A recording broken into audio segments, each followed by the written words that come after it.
All right, so the next step is going to be to take that open E chord there and turn it into a bar chord. So with these bar chords, it's not super important to be able to play the entire bar chord. It's more important to be able to see the entire bar chord.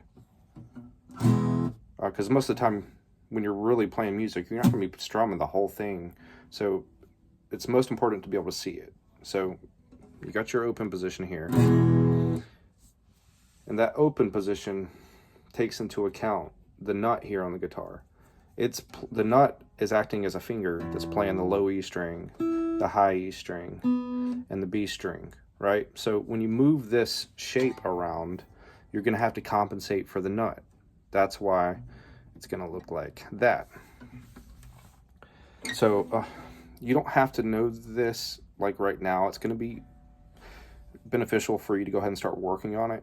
But the musical alphabet, A sharp, B, C, there's no sharp between those two. C sharp, D, D sharp, E, F, no sharp between those two.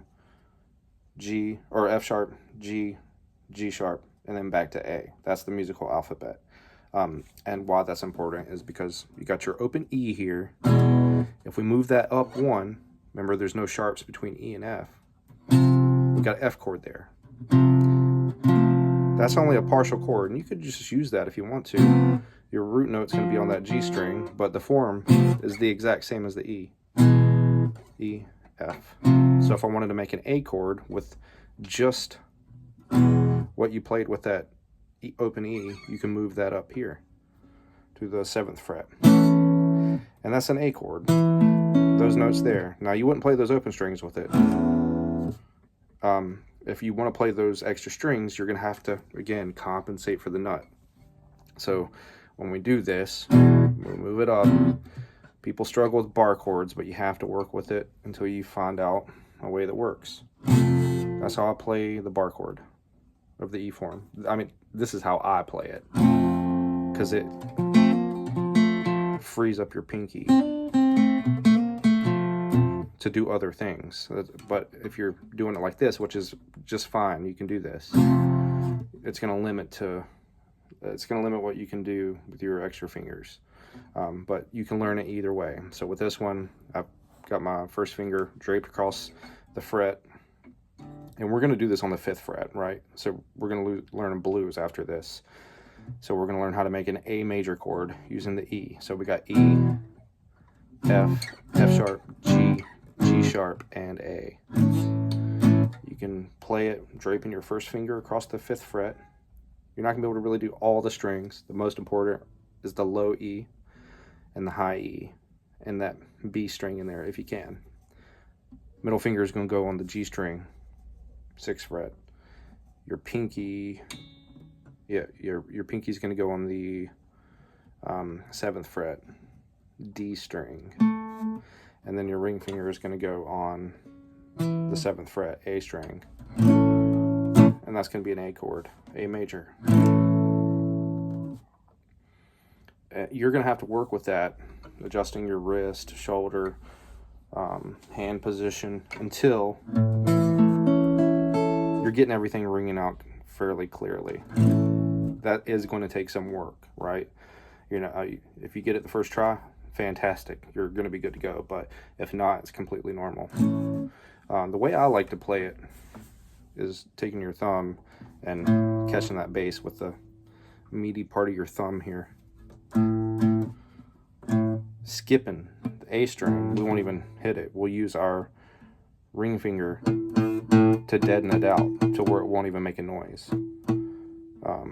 And you're going to use that same ring finger to catch the 7th fret on the D string.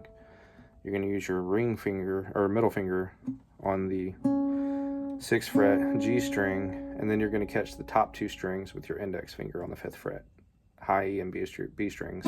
So that's another way to do it. I prefer this way because it gives you more freedom and flexibility. So try both ways, see which one works, and if one doesn't work right now, you can try it again in the future, and you eventually get it down. So you got E major and A major. When you get that A chord down, slide it up 2 more frets. Same position on everything. 2 more frets. A sharp, B. Then you have your B major chord.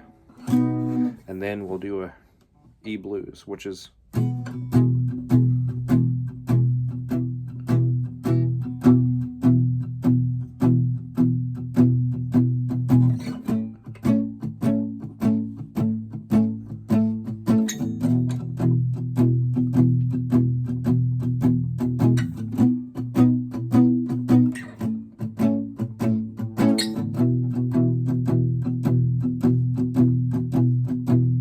I just went over that real quick. I didn't explain anything. It's mostly important for you to learn that E major, A major, and B major.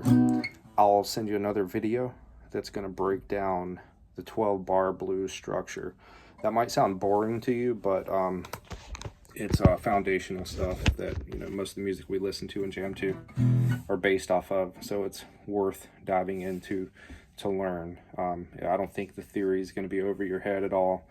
It's 12 measures of 4 beats with 3 chords, and like I said, I'll send you another video on that. But learn how to make that E form bar chord, and when you're making that, pay attention to that triangle note with circled ones and the notes they represent, which on the 5th fret they're all going to be A notes. A, and A.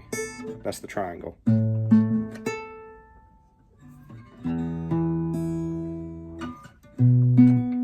They're all the same notes, just higher octaves, right? It's a triangle. We can memorize triangles. It's not too bad. Yeah, work on that.